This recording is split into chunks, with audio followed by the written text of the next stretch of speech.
Bismillahirrahmanirrahim. Assalamualaikum warahmatullahi wabarakatuh. Para pemirsa, doa sepanjang Ramadan. Salah satu ibadah yang selayaknya kita perbanyak di hari-hari bulan Ramadan adalah berdoa. Begitu banyak waktu mustajab sepanjang Ramadan yang hendaknya kita manfaatkan untuk berdoa memohon kebaikan urusan dunia dan akhirat kita. Perintah berdoa setelah ayat kewajiban puasa dalam surah Al-Baqarah ayat 183 sampai dengan 185, Allah menjelaskan tentang kewajiban untuk berpuasa Ramadan. Dalam ayat selanjutnya, Allah Ta'ala berfirman, "Wa idza sa'alaka 'ibadi 'anni fa inni qarib, ujibu da'watad da'i idza da'an, falyastajibu li wal yu'minu bi la'allahum yarshudun." Dan apabila hamba-hambaku bertanya kepadamu tentang aku, maka jawablah bahwasanya aku adalah dekat. Aku mengabulkan permohonan orang yang berdoa apabila ia memohon kepadaku. Maka hendaklah mereka itu memenuhi segala perintahku, dan hendaklah mereka beriman kepadaku, agar mereka selalu berada dalam kebenaran. Syekh Ibnu Al-Utsaimin rahimahullah menjelaskan bahwa di antara faidah ayat ini, puasa merupakan kemungkinan besar sebab terkabulnya doa, karena Allah Ta'ala menyebutkan ayat ini dalam serangkaian ayat-ayat tentang puasa. Apalagi ayat ini disebutkan di akhir ayat-ayat tentang puasa.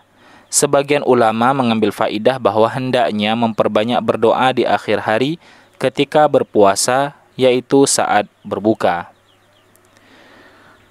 Di antara sebab terkabulnya doa adalah saat kita berpuasa. Nabi SAW bersabda, "Thalathatun la taruddu da'watuhumus sha'im hatta yuftir wal imamul adil wa da'watul mazlum." 3 golongan yang doanya tidak tertolak: orang yang berpuasa sampai ia berbuka, pemimpin yang adil, dan doa orang yang terzalimi. Dalam hadis yang lain disebutkan secara khusus saat berbuka, sebagaimana sabda Nabi SAW, "Thalathatun la taruddu da'watuhum al-imam al-adil was-sa'imu hina yuftir wa da'watul mazlum." Ada 3 golongan yang doanya tidak ditolak: pemimpin yang adil, orang yang berpuasa ketika dia berbuka, dan doa orang yang terzalimi. Oleh karena itu, tidak selayaknya kita meninggalkan doa di hari-hari puasa kita, terlebih lagi saat menjelang waktu berbuka puasa. Doa dan istighfar di waktu sahur. Demikian pula hendaknya kita banyak memanfaatkan waktu sahur untuk berdoa dan istighfar. Waktu sahur termasuk sepertiga malam terakhir yang memiliki keutamaan yang begitu luar biasa. Nabi SAW bersabda, "Yanzilu Rabbuna tabaraka wa ta'ala kulla laylatin ila as-sama'id dunya hina yabqa thuluthul lail al-akhir. Yaqulu man yad'uni man yastaghfiruni fa'aghfir lahu." Rabb kita tabaraka wa ta'ala turun ke langit dunia pada sepertiga malam terakhir. Kemudian Allah berfirman, "Siapa saja yang berdoa kepadaku, maka aku akan kabulkan. Siapa yang meminta kepadaku, maka akan kupenuhi. Siapa yang meminta ampunan kepadaku, maka akan kuampuni." Hadis riwayat Bukhari dan Muslim. Di antara sifat ahli syurga adalah orang yang memperbanyak istighfar di dalam sahur.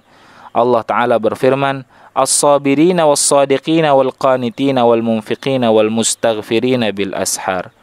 Merekalah orang-orang yang penyabar, jujur, tunduk, rajin berinfak dan rajin istighfar di waktu sahur.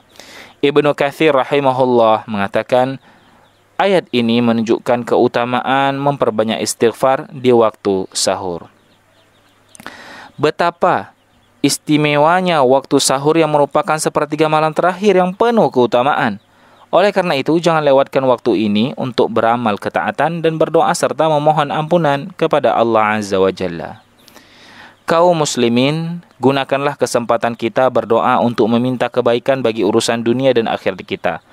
Apapun yang kita minta, bersungguh-sungguh dalam berdoa kepada Allah. Namun, hal yang perlu diingat, jangan lupa kita memperbanyak minta doa untuk kebaikan agama dan akhirat kita.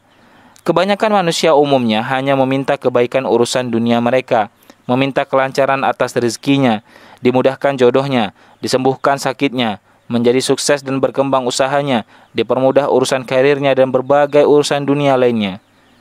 Terkadang manusia lupa untuk meminta kebaikan berkaitan urusan agamanya, padahal ini yang paling penting.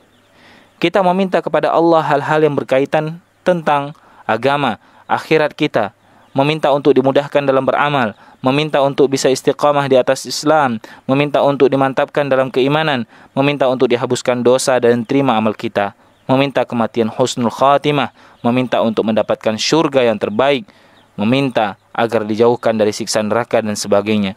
Jangan sampai permintaan kita dalam berdoa hanya berkenaan urusan kebaikan dunia kita, sampai lupa kita berdoa untuk meminta kebaikan akhirat kita.